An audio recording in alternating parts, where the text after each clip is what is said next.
నమస్తే, welcome to our channel. నేను సిరి. దేశానికి స్వాతంత్రం వచ్చి 78 సంవత్సరాలు అవుతుంది. కానీ ఇంకా ఆడవాళ్ళకు మాత్రం స్వాతంత్రం రాలేదని చెప్పుకోవాలి. ఎందుకంటే ఇప్పుడు జరుగుతున్న ఈ సంఘటనలే దీనికి ఉదాహరణ. చాలా వరకు దేశం చాలా డెవలప్మెంట్ వైపుగా వెళ్తుంది. India is a developing country అని చెప్పేసి చాలా వరకు అందరూ మాట్లాడుతున్న ఈ క్రమంలో కానీ ఆడవాళ్ళని మాత్రం ఇంకా ఇంకా ఎట్లా అంటే ఒక చీడ అంటే ఎలా ఎలా చూస్తున్నారంటే ఈ సమాజం ఒక ఆట బొమ్మలాగానే చూస్తుంది. ఇప్పటికీ కూడా ఒక నివేదిక ప్రకారం చూసుకున్నట్టయితే ఎన్సీఆర్బి ఏంటంటే ఆ నివేదిక ప్రకారం కొన్ని సంచలన నిజాలైతే బయటకు పడినాయి. ఏంటంటే దేశంలో గంటకి 4 రేపులు జరుగుతున్నాయి. అంటే ఇది మన దేశంలో ఆడపిల్లల్ని దేవతలాగా పూజిస్తారంటారు, దేవతలా అంటారు, దేవుళ్ళు అంటారు. మన భారతదేశంలో ఆడపిల్లలకి ఒక ప్రత్యేక గుర్తింపు ఉందని చెప్తూ ఉంటారు. మరి ఆ ప్రత్యేక గుర్తింపులు ఏమైనాయి? సైన్స్ పరంగా చూసుకుంటే మన దేశం ఎక్కడికో వెళ్ళిపోయింది. రాకెట్ సైన్స్ అని చెప్పేసి ఎన్నో రకాలుగా ముందుకెళ్తున్న ఈ పరిస్థితులలో కానీ ఆడపిల్ల మాత్రం ఇంట్లో నుంచి ఒక్క అడుగు ముందుకేయలేని పరిస్థితి. ఎక్కడ చూసినా కూడా వాళ్ళకి ఏదో ఒక రకంగా వాళ్ళ మీద దాడులు జరుగుతూనే ఉన్నాయి.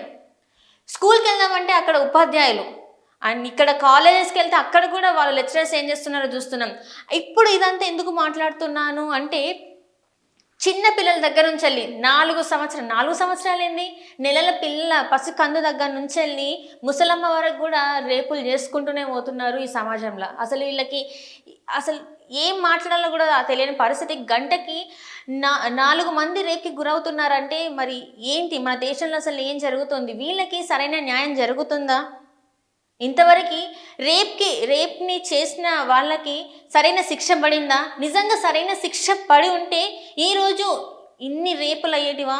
ఇప్పుడు ఇదంతా ఎందుకు మాట్లాడుతున్నానంటే కోల్కతాలో జరిగిన సంఘటనే దీనికి ఉదాహరణ. ఎందుకంటే చిన్న పిల్లల దగ్గర నుంచి వెళ్ళి పెద్దవాళ్ళ వరకు ఎంత చదువుకున్నా కూడా, ఏ రకంగా ఉన్నా కూడా, ఎంత డెవలప్మెంట్ అయినా కూడా ఆడపిల్లల విషయంలో మాత్రం ఇంకా ఇంకా ఇంకా ఇంకా ఇంకా దారుణాలు జరుగుతూనే ఉన్నాయి మన దేశంలో.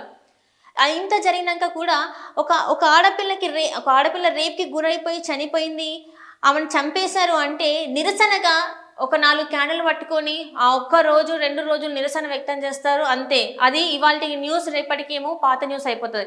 ఇట్లా దేశంలో అమ్మాయిల గురించి అయితే ప్రతిరోజు ఏదో ఒక న్యూస్ వస్తూనే ఉంది. ఇక్కడ చూస్తున్నట్టయితే ఈ మధ్య కాలంలో చూస్తే తండ్రులు కూడా వాళ్ళ కూతుళ్ళ మీద రేప్ చేస్తున్న పరిస్థితులు, ఇలాంటి న్యూస్లు చూస్తున్నాం.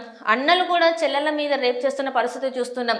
పసికందులు ఉయ్యాలలో ఉన్న పిల్లల్ని కూడా రేప్ చేస్తున్న పరిస్థితిని చూస్తున్నాం. 8 ఏళ్ల బాలికని 12 ఏళ్ల 13 ఏళ్ల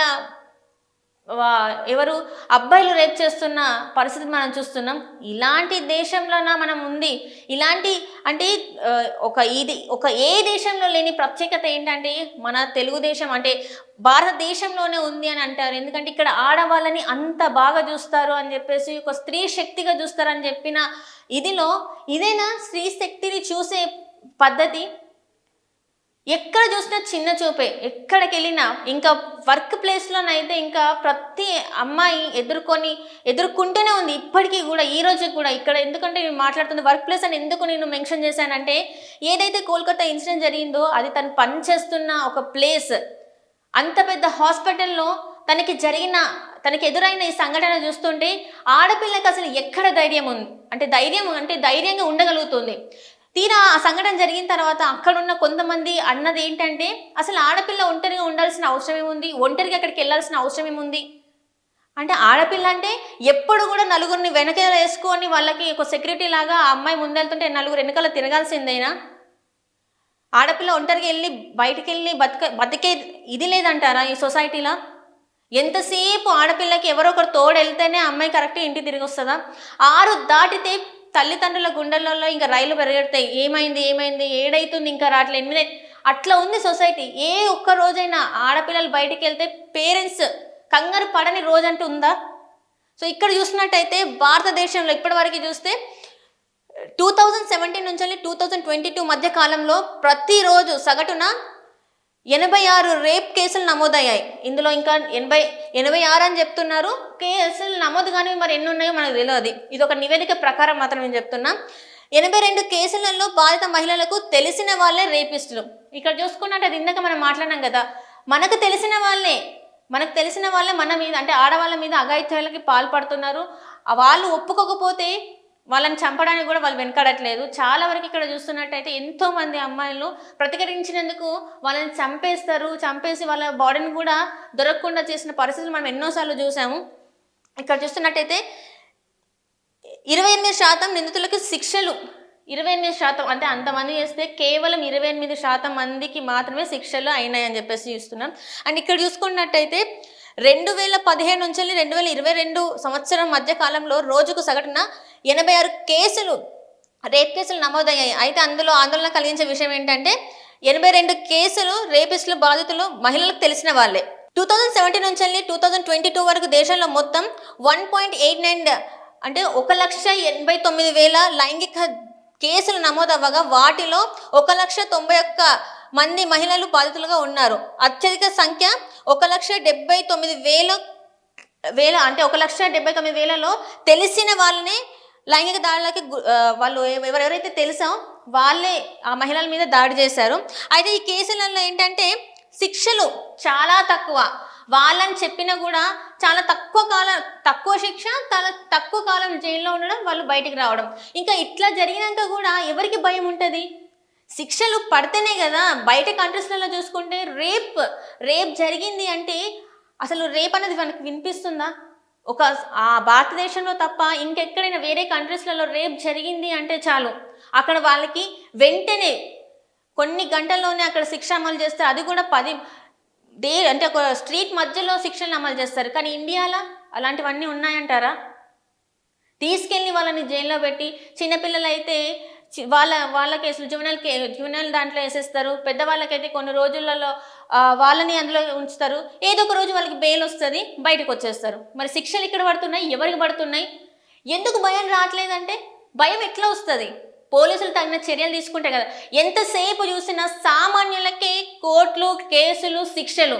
అదే ఈ కేసులు ఎవరన్నా పెద్దోళ్ళు ఉన్నారనుకో వాళ్ళకి ఎలాంటి కేసులు ఉండవు, శిక్షలు ఉండవు, ఏముండవు. ఏదో ఒక రకంగా బయటికి ఎట్లా రావాలో చట్టంలో ఉన్న లొసుకులు చూసుకొని వాళ్ళైతే బయటకు వచ్చే ఛాన్సెస్ ఎక్కువనే కనబడుతున్నాయి. ఇక్కడ చూసినట్టయితే ఏదైతే కోల్కతా కేసులో చూసినామో ఇక్కడ ఎంతో మంది ఉన్నా కూడా, ఎంతో మంది వీళ్ళు ఉన్నారని తెలిసినా కూడా ఈ రోజుకి ఇప్పటికీ కూడా ఆ కేసులో ఎటువంటి పురోగతి లేదని చెప్పుకోవాలి. చాలా మంది పెద్ద తలకాయలను ఉన్నాయని తెలిసినా కూడా ఇంతవరకు ఈ రోజుకి అది జరిగి కూడా ఆగస్టు 9న జరిగితే ఈ రోజు వరకు కూడా ఇంతవరకు అందులో విచారణ చేపట్టినా కూడా వాళ్ళ పేర్లు మాత్రం బయటికి రాలేదు. చాలా మంది అంటుంది ఏంటంటే సోషల్ మీడియాలో చెక్కలు కొడుతున్న న్యూస్ ఏంటంటే ఆల్రెడీ వాళ్ళు దేశం దాటి బయటికి వెళ్ళిపోయారని కూడా వార్తలు వస్తున్నాయి. ఇదైనా ఈ భారతదేశంలో భారత తల్లి, భారత మూర్తి అని చెప్పేసి మాట్లాడుకుంటాం, భూమాత అని మాట్లాడుకుంటాం. ఇలాంటి భూమాత ఈ భూదేశంలో ఉన్నందుకు ఆడపిల్లలకి మీరిస్తున్న గౌరవం ఇది. ఇలాంటి సన్మానాలు, సత్కారాలు ఆడపిల్లలు పొందుతుంది ఈ దేశంలో. బయట కంట్రీస్లలో చూసుకుంటే ఇట్లా ఉండదు. వాళ్ళకి శిక్షలు వేరే ఉంటాయి. చెయ్యాలంటే వాళ్ళకి ఇంకా అంతే ఆ ఆలోచన వస్తేనే ఆ శిక్షలు ఎట్లుంటాయని భయపడి అట్లాంటి ఆలోచనలు కూడా వాళ్ళ మైండ్లోకి రానివ్వరు. కానీ ఏదైనా కూడా మన భారతదేశంలో సాధ్యమైనట్టు ఇంకా ఏ దేశంలో సాధ్యం కాదు. ఇక్కడ అవినీతికి, స్కామ్లకి, పాలిటిక్స్ ఎట్లాంటివైనా కూడా ఇక్కడ సాధ్యమవుతాయి కానీ వేరే దేశంలో సాధ్యం కాదు. అంత గొప్ప దేశం అనమాట మనది. సో ఇక్కడ చూస్తుంటే అత్యధిక కేసులు ఎంతవరకు అంటే రాజస్థాన్లో 2022 సంవత్సరంలో మన దేశంలో మొత్తం 31,516 లైంగిక దాడుల కేసులు నమోదైతే వీటిలో అత్యధిక కేసులు రాజస్థాన్లో 5,399, మధ్యప్రదేశ్లో 3,029, మహారాష్ట్రలో 2,904, యూపీలో 3,690, ఢిల్లీలో 1,212 ఉన్నాయి. అయితే ఇందులో ఈ కేసుల్ని ప్రతి 1,00,000 జనాభాకు విభజిస్తే ఉత్తరాఖండ్లో అత్యధికంగా 15 లైంగిక దాడుల కేసులు బయటపడ్డాయి. 2022 సంవత్సరంలో దేశంలో ప్రతి 1,00,000 జనాభాకు 5 మహిళలు లైంగిక దాడులకు గురవుతున్నారు. ఇక పనిచేసే ప్రదేశాల్లో అయితే లెక్కే లేదని చెప్పుకోవాలి. ఎంతో కష్టపడి ఇంట్లో అన్నిటినీ ఫేస్ చేసి అన్ని రకాలుగా ఆడపిల్లలు అంత ఆషామాషి కాదు. ఇళ్లలో ఒప్పించుకొని పనులకు వస్తున్నామంటే అంత ఈజీ అయిన వ్యవహారం కాదు. అన్నిటినీ దాటుకొని పనులు చేసుకోవడానికి వచ్చినా కూడా ఆ పని చేసే చోట కూడా అమ్మాయిలకి సెక్యూరిటీ అనేది లేదు. అమ్మాయిల్ని ఎలా పడితే అలా మాట్లాడతారు. సో ఏంటి అసలు ఎక్కడ మార్పు రావాలి? సొసైటీలో మార్పు రావాలా? చట్టంలో మార్పు రావాలా? ప్రజల్లో మార్పు రావాలా? ఎక్కడ మార్పు రావాలి? మరి ఇట్లాంటివి మన దేశంలో ఇంకా కొనసాగుతూనే ఉంటాయా? లేకపోతే ఇట్లాంటివి జరగకుండా కఠిన చర్యలు, కఠిన శిక్షలు పడేలాగా చూస్తారా? మరి ఏమవుతుందో ముందు ముందు చూడాలి. Thank you so much.